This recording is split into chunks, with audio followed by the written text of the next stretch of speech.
miss that voice. Missed all of you. It's so wonderful to be back here in worship. No other place like it. Amen. Will you pray with me, please?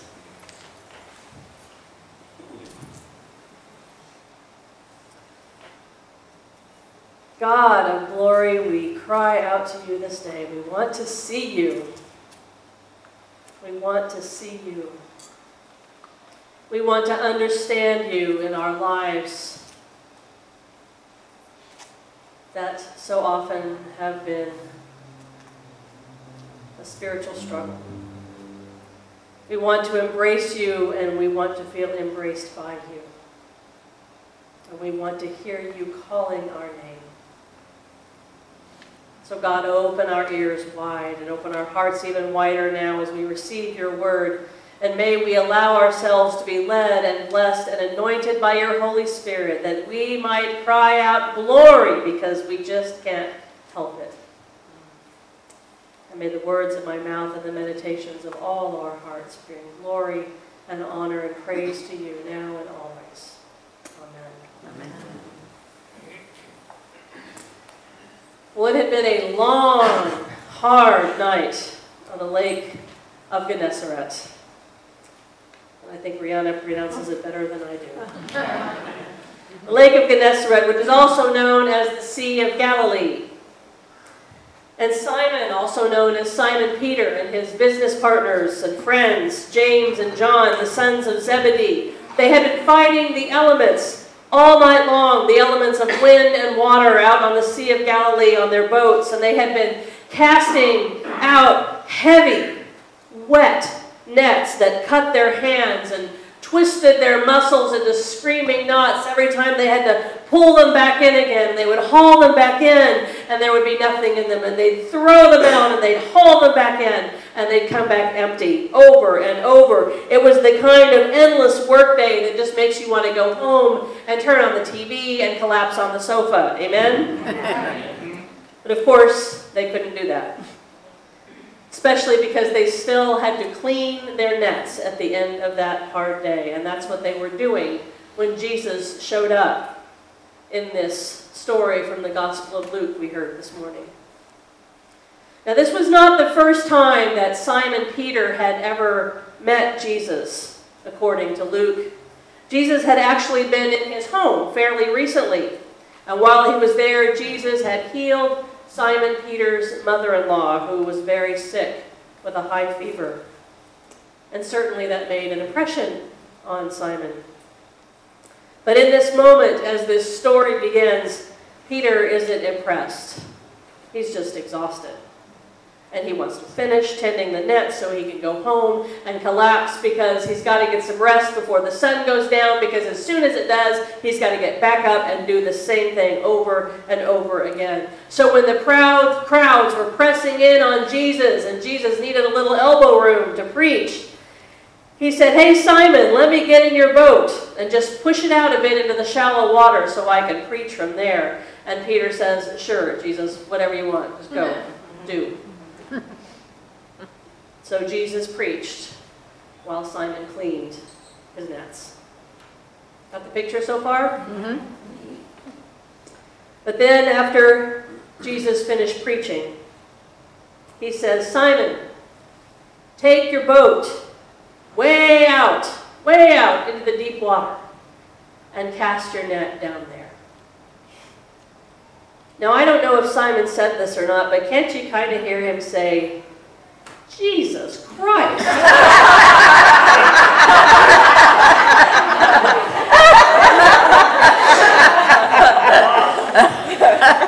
Maybe it didn't mean the same thing then it does now, but you know, I think he said it. I think he said, "Really?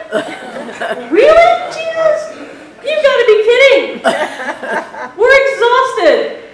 We've been throwing these nets out over and over again. Oh, and by the way, have you forgotten? You are a carpenter. We are the fishermen. We know what we're doing in this department, and you don't." But then I think Simon Peter must have remembered his mother-in-law and how Jesus healed her, and that maybe there was a little more to this person Jesus he didn't understand about yet. So instead of saying all those things, I think he took a deep breath and said, okay. And of course, what happens next changes everything. They catch so many fish, their nets break. They have to call out to another boat for help. And those folks come to help. And then there's so many fish, the boats are actually sinking. It was like winning the Powerball lottery, only in fish instead of money, which back then basically was money. And what is Simon Peter's response? Is he like, yes, this is the best day of my entire life. This is awesome. No. For the first time ever, he calls Jesus Lord, and he says, Lord, get away from me. Literally in Greek, it means get out of my neighborhood. Get out of here, Jesus. I am a sinful person. I screw up all the time. I miss the mark over and over again. I almost missed it this time. I almost told you to go jump in the lake. Get away from me. And Jesus doesn't say, well, you're right, Simon, go and sin no more. He just says, don't be afraid. Not that they were really afraid. But they left everything behind anyway, even that lottery jackpot of fish, and they followed him. I know that throughout the season of Epiphany, which I missed here at MCC of the Palm Beaches, our theme was embracing wholeness. But tell me, how often in our efforts to embrace wholeness do we feel like the Sea of Galilee is winning? Can I get a witness? Yeah. How often do we feel that we've been fighting the good fight through the long, hard night of work, battling the elements, not of wind and water, unless we work for FPL, but battling those endless elements of stress and heartache and fear and worry and shame and addiction, physical ailments, family struggles, political fears, relationship struggles, spiritual confusion, you name it. The elements that can wear us down are endless, are they not? And over again in this struggle, we cast out our nets, hoping to catch that elusive fish called wholeness. That elusive thing that is wellness in our bodies and minds and spirits and hearts all at the same time. Isn't that a great thing, wholeness? Don't you wish you had some of it? And so often we cast that net out and it comes back empty. Now sure, we might remember that really cool thing that God did once in our lives. Maybe it wasn't healing our mother-in-law. Maybe it was. But maybe it was an answer to prayer or God acting in some way in our lives that restored our faith. And maybe if just for a brief time we had hope. But that was then and this is now. And man, we are so tired of pulling back a net that is empty. Am I hitting the target? Mm-hmm. But then one day, in some circumstance or conversation, or in some random experience, or maybe in some church announcement about an upcoming Lenten retreat, we hear that still, small voice of God that says, hey, I'm right here. I'm in your boat. But I don't want to stay in this shallow water anymore. I don't want to just stay in this place where you always fish. It's time to go into deeper water. I know, God says, you're tired. I know you've been working all through the long night and you're sick and tired of the empty net. I know I couldn't ask this at a possibly worse time, but I'm asking it anyway, and the choice is yours, my children. The choice is yours. The choice is mine. We can stay in the shallow water, or we can go deeper with God and find out what happens next. What the Gospel of Luke is trying to tell us here is that there is just no getting around this truth. That if we want to embrace wholeness, if we want to experience it, we have to be willing to go deeper when God invites us to. Even when we're tired, even when we think we know more about where to catch wholeness than God does, even when we have given up.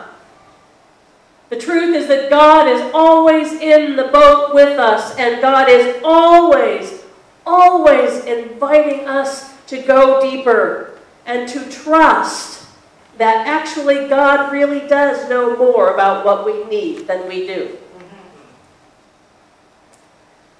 This is why our theme for Lent is growing beyond Sunday.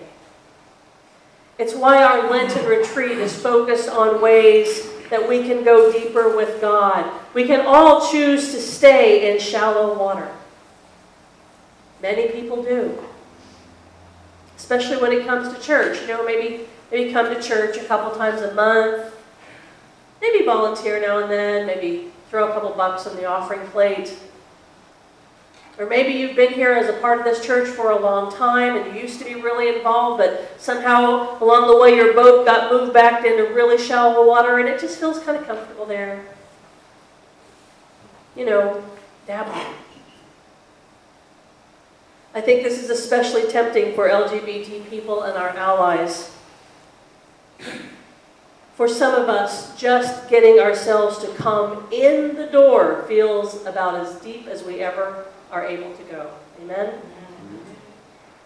So often we have been so marginalized and so hurt by the church, which we equate with God, that the actual prospect of believing that we might actually be people of profound spiritual insight and power is just too much. So we dabble and we splash in the shallow water where it feels safe, where it's not as likely that we'll get hurt. Are you with me? Mm-hmm. If there's ever anyone who has ever lived on this earth who understood the desire to dabble, it's Simon Peter. He got it. He was a marginalized outcast. He was poor. He was a fisherman from Galilee, which was the equivalent of being a hillbilly from the sticks in his world. He was the kind of person other people like to make fun of. The kind of person who was taught that he would never amount to anything. And he knew how close he was to choosing to dabble his life away. He knew just how close he came to saying no to Jesus that day.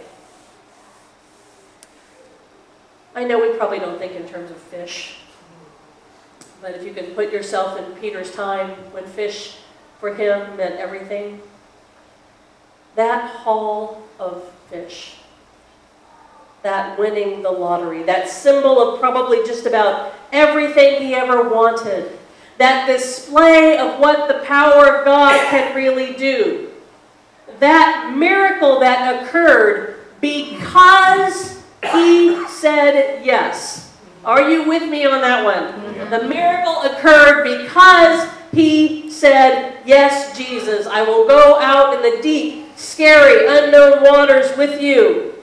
That terrified him, and rightly so. Because really, how much easier is it to accept the empty net over and over again than it is to trust God? To understand the power that lies in our willingness to say yes to God.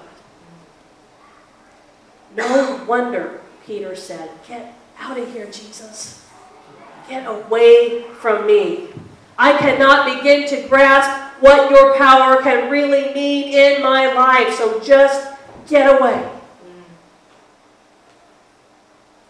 But that power was already transforming him. And it was compelling him right then and right there to follow Jesus, no matter how deep Jesus was going to ask him to go. And I think that ultimately this is the truest picture of wholeness. When we are just willing to leave behind everything we thought we wanted or needed.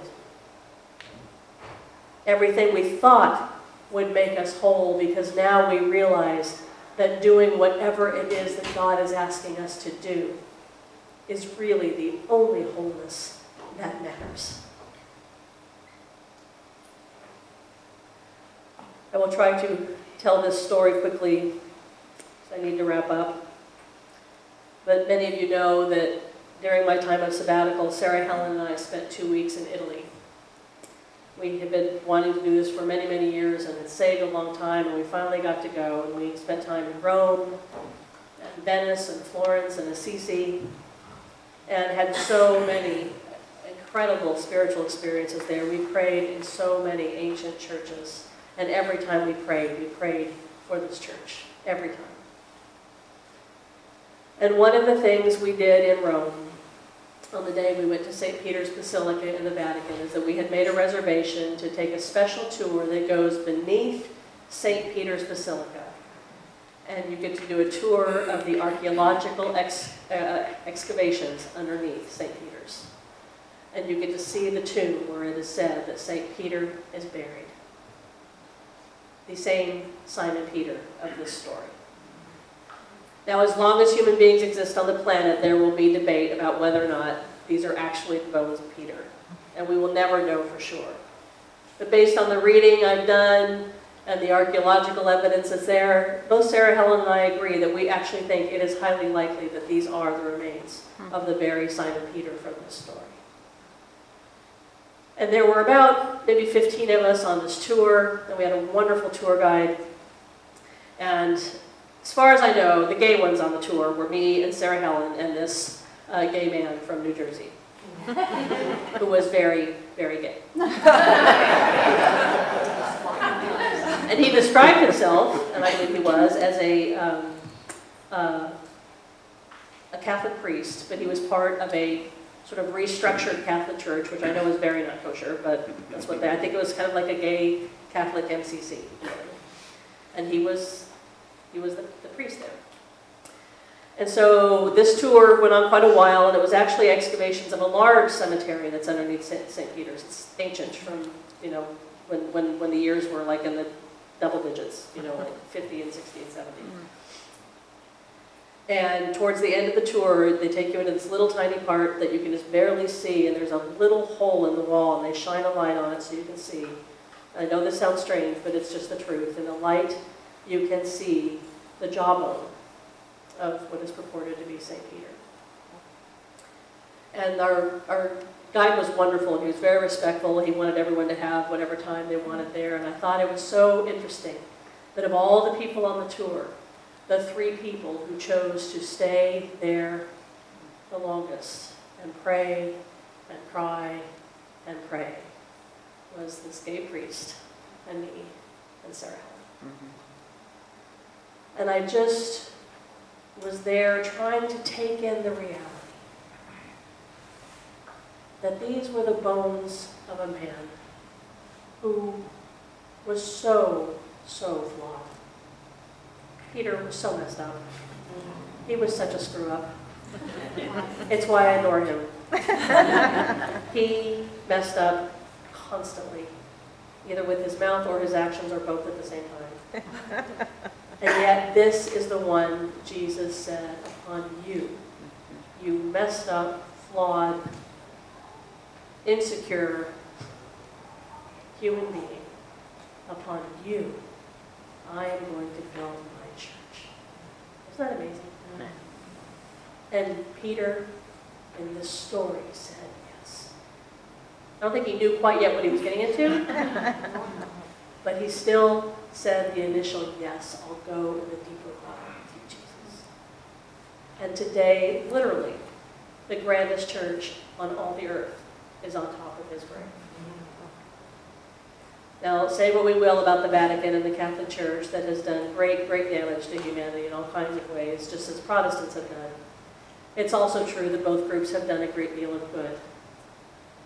And what's also true, though, is that the purest, best form of Christianity was in Peter's time, when all it was about was following Jesus and loving God and taking care of anyone in need. That was it.